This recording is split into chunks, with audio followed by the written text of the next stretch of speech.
हर हर महादेव। श्री शिवाय नमस्तुभ्यम। साथियों, 108 पार्थिव शिवलिंग का पूजन, अभिषेक और संपूर्ण सामग्री क्या क्या उसके अंदर चाहिए, पूरा विस्तार से आपको इस वीडियो में बताया जाएगा। चैनल को जरूर सब्सक्राइब कर दीजिए। किस तरह से मिट्टी को लाना है, मिट्टी को लाने के बाद क्या करना है, क्या क्या सामग्री की तैयारी करनी है, पूरा इसमें आपको प्रैक्टिकल के साथ बताया जाएगा। वीडियो में अंत तक जरूर बने रहना। चैनल को सब्सक्राइब करना ना भूलें। सर्वप्रथम साथियों, क्या करना है, हमें मिट्टी लानी है और मिट्टी लाने के बाद उस पर तुरंत जल का छिड़काव कर देना है। जैसा पंडित प्रदीप मिश्रा जी अपनी कथा में बताते हैं, संपूर्ण आपको वैसा ही इसमें बताया जाएगा। मिट्टी का गंगा जल से मिट्टी पर छिड़काव कर दिया। चाहे शिवलिंग आप सुबह बनाओ चाहे शाम को, पर मिट्टी पर गंगा जल का छिड़काव हमें मिट्टी लाने के बाद कर देना चाहिए। उसके बाद जिस दिन हमें शिवलिंग बनाना है उस दिन 1 लोटे जल में जल भरना है, उसके ऊपर एक प्लेट ढक देनी है और एक अक्षत, एक चावल का दाना हमें रख देना है। और यह हमें रखना है हमारे जहाँ हम जल भर के रखते हैं, मटका रहता है वहाँ पर। अपने पूर्वजों का स्मरण करें, इससे हमें हमारे पूर्वजों का भी आशीर्वाद मिल जाता है। और जब हम मिट्टी को गीला करेंगे, जब मिट्टी को भिगोएंगे तो उसी जल से हम भिगोएंगे जो हमने परेंडे पर रखी है। उसके बाद मिट्टी में थोड़ी सी काली मिर्ची हम डालेंगे, जिससे हमारे शत्रुओं का नाश होता है, घर में सुख समृद्धि बढ़ती है। उसके बाद शहद थोड़ा सा डालेंगे, जिससे घर के अंदर गंभीर रोग प्रवेश नहीं कर पाता है। उसके बाद हम इसमें थोड़ा सा घी डालेंगे, जिससे घर के अंदर धन ध्यान सुख समृद्धि बढ़ती है। वैश्य ब्राह्मण क्षत्रिय अपनी अपनी मिट्टी के अनुसार शिवलिंग बनाए, तो थोड़ा सा इसमें चंदन भी डाला है या फिर आप थोड़ी सी हल्दी भी डाल सकते हैं। फिर अच्छे से मिट्टी को हमें मिला देना है, चिकना बना देना है। जब संपूर्ण रूप से ये सारी सामग्री मिल जाती है, उसके बाद हम शिवलिंग का निर्माण करना प्रारंभ करते हैं। जब हम शिवलिंग का निर्माण करते हैं तो मन ही मन श्री शिवाय नमस्तुभ्यम नमः शिवाय का सुमिरन करते रहें। गुरुदेव अपनी कथा में बताते हैं, जो व्यक्ति अपने हाथों से शिवलिंग का निर्माण करता है उसके सारे दुर्भाग्य कटते हैं, वो भाग्यवान बनता है। 108 शिवलिंग बना रहे हैं, इसलिए 108 चावल गिनकर रख रखे हैं। बेलपत्री सर्वप्रथम रखेंगे। जो बेलपत्री रहेगी वो सीधी रहेगी। बहुत से जनों के कमेंट आते हैं, पिछली बार वीडियो डाला था तो बेलपत्री कैसे रखना है, तो आपको बता दें, बेलपत्री हमें सीधी रखनी है। उसके ऊपर पहले मिट्टी का पूरा एक गोला रखना है। सर्वप्रथम मिट्टी का जो लिंग का आकृति होता है वह बनाया जाएगा।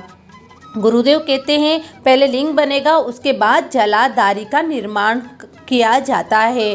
तो लिंग बना देंगे, और मिट्टी चाहिए तो हम बाद में डाल दें, पर पहले हम लिंग के लिए मिट्टी पर्याप्त रूप से डाल देंगे। और जो जलाधारी का मुख है वह हमें बेलपत्री की डंडी की तरफ रखना है। इस बात का जरूर ध्यान रखें।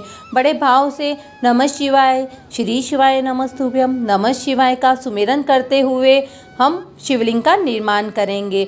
गुरुदेव बताते हैं अपनी कथा में, जो व्यक्ति पार्थिव शिवलिंग का निर्माण कर पूजन अभिषेक करता है, बाबा उसकी कामना बहुत ही जल्दी पूर्ण कर देते हैं।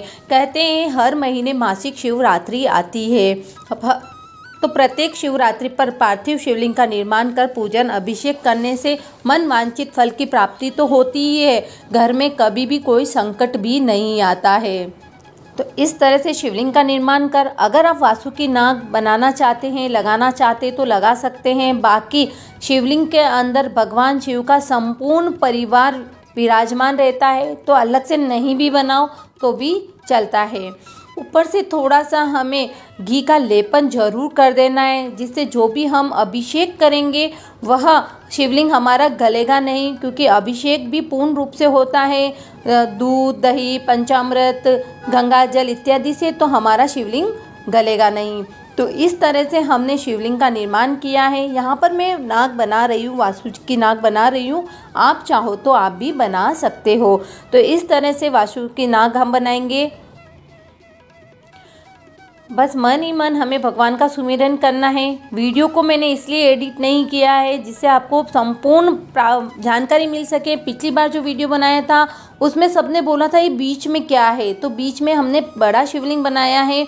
अब हम 107 छोटे शिवलिंग बनाएंगे। एक बड़ा हो गया तो वो भी गिनती में आएगा, वो 108 हो जाएंगे। तो एक एक अक्षत का दाना रखते जाएंगे और छोटे शिवलिंग का निर्माण करेंगे और आसपास इस तरह से छोटे शिवलिंग हम बना करके उन्हें विराजमान करेंगे।